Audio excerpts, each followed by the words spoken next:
Sekali peristiwa Yesus mengajar orang banyak di rumah ibadat di kota asalnya, katanya, "Pada hari ini digenapilah nas kitab suci pada waktu kamu mendengarnya." Semua orang itu membenarkan dia dan mereka heran akan kata-kata indah yang diucapkannya.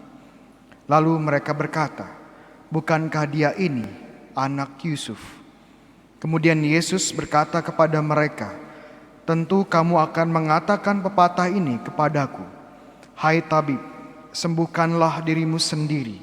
Lakukanlah di sini, di tempat asalmu ini, segala yang kami dengar telah terjadi di Kapernaum.'" Yesus berkata lagi, "Sesungguhnya aku berkata kepadamu, tidak ada nabi yang dihargai di tempat asalnya. Lagi pula aku berkata kepadamu, dan kataku ini benar. Pada zaman Elia terdapat banyak janda di Israel, ketika langit tertutup selama 3 tahun dan 6 bulan. Dan ketika bahaya kelaparan yang hebat menimpa seluruh negeri. Tetapi Elia diutus bukan kepada salah seorang dari mereka, melainkan kepada seorang perempuan janda di Sarfat di tanah Sidon. Pada zaman Nabi Elisa, banyak orang kusta di Israel, tetapi tidak ada seorang pun dari mereka yang disembuhkan selain Naaman orang Syria itu." Mendengar itu, sangat marahlah semua orang di rumah ibadat itu. Mereka bangkit, lalu menghalau Yesus keluar kota dan membawa dia ke tebing gunung, tempat kota itu terletak, untuk melemparkan dia dari tebing itu. Tetapi Yesus berjalan lewat dari tengah-tengah mereka, lalu pergi. Demikianlah sabda Tuhan. Terpujilah Kristus.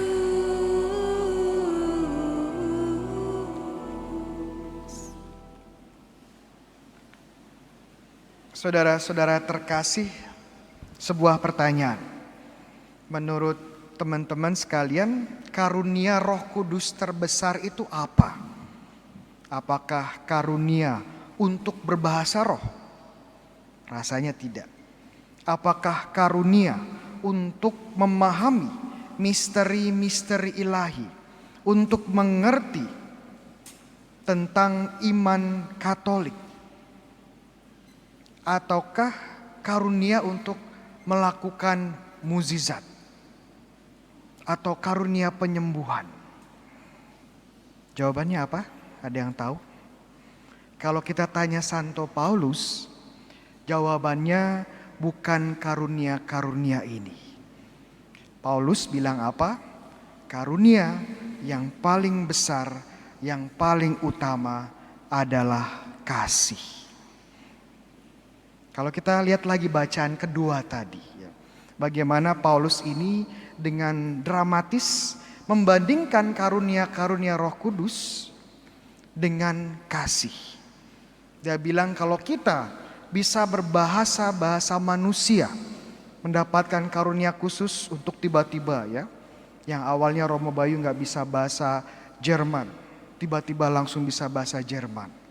Atau karunia berbicara seperti malaikat, ini merujuk kepada bahasa Roh Kudus atau bahasa roh. Tetapi kalau gak ada kasih, Paulus bilang ini hanya seperti gong, seperti alat musik yang tidak jelas, tidak ada faedahnya. Paulus kemudian membandingkan kalau kita mampu bernubuat, menjadi perantara sabda Allah, kalau kita mengerti misteri-misteri ilahi, seperti misteri Tritunggal Maha Kudus, misteri inkarnasi, dan sakramen-sakramen yang lainnya. Kalau kita punya iman yang bahkan mampu melakukan mukjizat luar biasa, seperti melipat gandakan roti. Kalau konteks Indonesia, melipat gandakan pisang. Itu konteks Romo Bayu ya. Paulus mengatakan memindahkan gunung. Tetapi kalau nggak ada kasih, tidak ada faedahnya. Paulus kemudian bilang kalau kita memberikan banyak hal untuk gereja, untuk Tuhan. Mungkin kita menyumbang uang, menyumbang properti, menyumbang tanah, menyumbang saham, menyumbang kripto. Bahkan kalau kita memberikan diri kita seutuhnya, berkorban. Tapi kalau motifnya bukan kasih, itu hanya pamer. Itu hanya menunjukkan kesombongan. Tidak ada faedahnya. Bagaimana Paulus membandingkan dengan banyak karunia Roh Kudus, tapi dibandingkan karunia kasih semuanya gak ada apa-apanya. Kenapa sih karunia kasih ini begitu istimewa bagi Paulus dan tentunya bagi Yesus juga? Untuk mengerti itu, kita perlu sedikit belajar bahasa Yunani. Iya. Di dalam bahasa Yunani, kata kasih, kata cinta itu bisa diterjemahkan dalam beberapa kata. Setidaknya ada 3 kata ya. Kata yang pertama itu eros, kedua philia, dan yang terakhir agape. Apa bedanya Romo? 3 jenis cinta ini dalam bahasa Yunani. Yang pertama eros ya. Eros ini adalah jenis cinta kasih yang mempersatukan suami dan istri dalam ikatan pernikahan, dan tentu tujuannya adalah untuk kebahagiaan suami istri dan untuk kelangsungan umat manusia karena terbuka pada hidup ya. Eros ini penting ya. Karena kalau nggak ada eros ya manusia punah. Ya. Kemudian philia. Philia itu adalah jenis kasih yang menyatukan sahabat. Ini kasih persahabatan. Biasanya philia ini terjadi kalau kalau kita memiliki interest yang sama. Memiliki hobi yang sama. Kita sama-sama suka olahraga, suka main basket, main bola, suka sepedahan ya, pasti ngumpul dengan orang-orang yang sama dan menjadi sahabat. Atau kita interestnya sama ya, sama-sama suka Bible study ya. Ya, jangan lupa untuk Bible study dengan Romo Bayu ya, sama-sama. Atau kita senasib ya, sama-sama menderita ya, jadi teman akhirnya. Ini philia, persahabatan. Nah, yang ketiga, agape. Agape ini yang digunakan oleh Paulus ya, dan juga oleh Kristus sendiri. Kenapa agape ini sangat spesial bagi Paulus? Karena agape ini berbeda dengan philia dan eros. Philia dan eros ini berdasarkan kekuatan emosi. Yang menyatukan itu kekuatan emosi. Sedangkan agape itu bukan berdasarkan kekuatan emosional, tetapi berdasarkan kekuatan kehendak bebas. Will, power, dan komitmen. Oleh karena itu kita tetap bisa mengasihi walaupun perasaannya gak ada. Walaupun perasaannya bertentangan dengan yang kita akan perbuat dalam kasih. Makanya Yesus bisa bilang ya, Tuhan Yesus, kasihilah musuhmu. Itu bisa. Yang gak bisa adalah sukailah musuhmu. Karena pasti benci dengan musuh. Pasti emosi dengan musuh.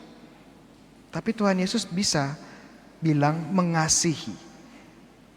Karena ini kehendak bebas. Sebuah keputusan untuk berbuat baik. Untuk mereka yang bahkan adalah musuh kita. Contoh sederhana ya. Ada seorang bapak ya. Dia disakiti oleh sahabatnya sendiri, dikhianati. Dan karena pengkhianatan ini dia kehilangan pekerjaannya. Dan suatu hari dia lagi jalan gitu, dan tidak jauh dari saat dia berjalan dia melihat ternyata temannya ini ya, mantan temannya ini datang dari Allah yang berlawanan. Tentu saja perasaan yang keluar adalah marah, dendam, pengen mencekik kalau ketemu ya. Kalau bisa mati-mati sekalian. Tetapi apa yang dilakukan adalah saya tidak mau menyakiti dia. Dan saya akhirnya, bapaknya akhirnya memutuskan untuk menghindar, putar balik. Karena dia tahu kalau dia ketemu papasan, apa yang terjadi adalah kekerasan, perkelahian, pertengkaran. Semakin dalam lukanya. Jadi tindakan sederhana seperti ini saja adalah bentuk kasih. Menghindar dari hal-hal yang tidak perlu. Dan ini perlu ya, willpower. Ini perlu sebuah kekuatan mental, kekuatan kehendak bebas. Makanya bagi Paulus dan tentunya bagi Yesus, agape ini sangat spesial. Yang menarik juga bagi Paulus ini menyebut kasih, ya, karunia kasih tidak hanya sebagai karunia, tapi kalau tadi kita jeli melihat sebagai jalan yang lebih unggul. Jalan yang paling unggul dari karunia-karunia lain. Paulus mengatakan ini karunia, ya kasih itu karunia Roh Kudus, tapi juga jalan. Kata jalan berarti dari satu titik ya, titik A ke titik B. Ada awal, ada akhir. Ada sebuah proses, ada sebuah pertumbuhan. Nah ini bedanya ya, kasih dengan karunia lain. Karunia lain sekali dapat langsung pakai selesai. Terkesan statik ya. Saya punya karunia penyembuhan dapat dari Tuhan, saya pakai sembuh selesai. Saya punya mukjizat, kuasa mukjizat, saya pakai menggandakan pisang, saya bagikan selesai. Tapi bukan dengan kasih. Kasih adalah perjalanan. Kasih adalah proses, kasih adalah pertumbuhan. Yang harus dilakukan setiap hari. Dan setiap hari kita lakukan semakin dalam, semakin sempurna kita mengasihi. Sebuah perjalanan. Oleh karena itu Paulus menggambarkan ya, mendeskripsikan kasih itu seperti apa sih? Ya, agape itu seperti apa? Dia bilang ya, agape itu apa? Kasih itu apa? Lupa ya. Kasih itu adalah sabar ya. Tetapi sebenarnya kalau kita belajar bahasa Yunaninya, ya kalau dalam bahasa Indonesia kasih itu sabar ya. Sabar itu kata sifat ya. Tetapi kalau kita perhatikan bahasa Yunani yang digunakan oleh Paulus, dia menggunakan kata kerja. Dinamis. Kasih itu bukan hanya sabar, tetapi kasih itu berusaha untuk menjadi sabar. Beda kan ya? Kalau sabar ya mungkin dari dulu sudah sabar. Tapi berusaha menjadi sabar berarti awalnya belum sabar. Dan berusaha menjadi sabar.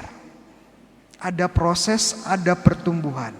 Itu kasih. Yang sebelumnya tidak lemah lembut, belajar untuk menjadi lemah lembut. Yang sebelumnya suka marah-marah, gampang tersinggung, gampang emosi, gampang tersulut kemarahannya, pelan-pelan belajar untuk tidak gampang marah. Ada proses pertumbuhan. Dan ini adalah kasih, agape yang dimaksudkan oleh Paulus. Indah ya, agape itu. Dan yang lebih menarik lagi sebenarnya tentang agape ini adalah semua orang, ya semua orang Kristen, orang Katolik itu dikasih karunia kasih, karunia agape. Setiap dari kita. Ini berbeda dengan karunia-karunia yang lain. Ya. Karena ada karunia yang diberikan kepada kita, ada yang tidak. Mungkin di sini ada yang punya, ya karunia mukjizat. Bapak punya karunia mukjizat, ya. Bisa terbang? Iya. Mungkin enggak ya.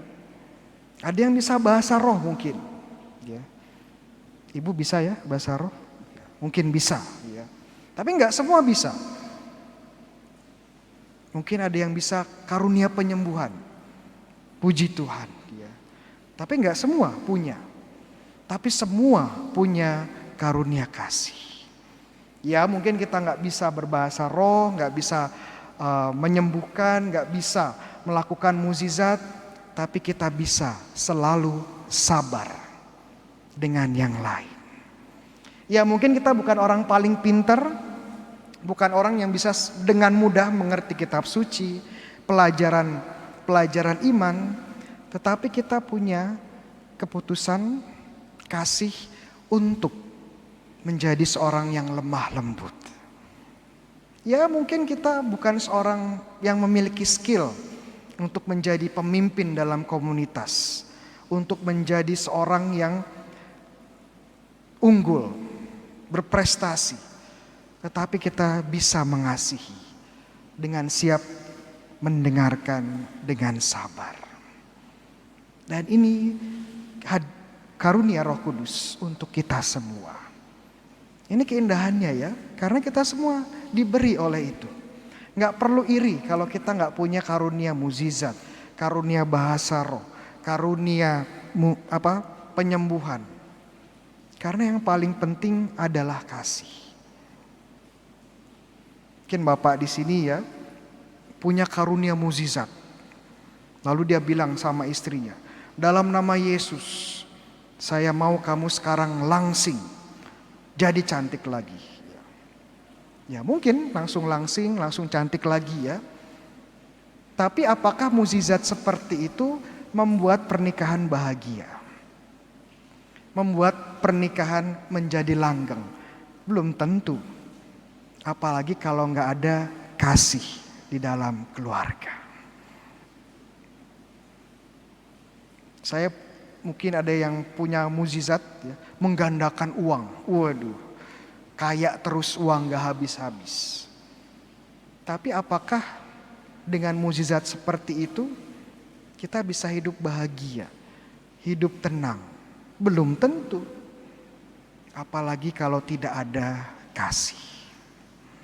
Jadi kita lihat ya, kita gak perlu khawatir kalau kita gak punya karunia-karunia yang terlihat istimewa. Selama kita memiliki kasih, kita memiliki yang paling penting. Dan panggilannya adalah bagi kita untuk tumbuh di dalam kasih. Saya akhiri dengan sebuah tugas ya. Saya kasih PR Bapak Ibu teman-teman sekalian. Nanti pulang dibaca lagi 1 Korintus 13 ya, dibaca lagi 1 Korintus 13. Kemudian coba bagian ini dibaca yang deskripsi kasih ya. Kasih itu lemah lembut ya. Kasih itu sabar ya.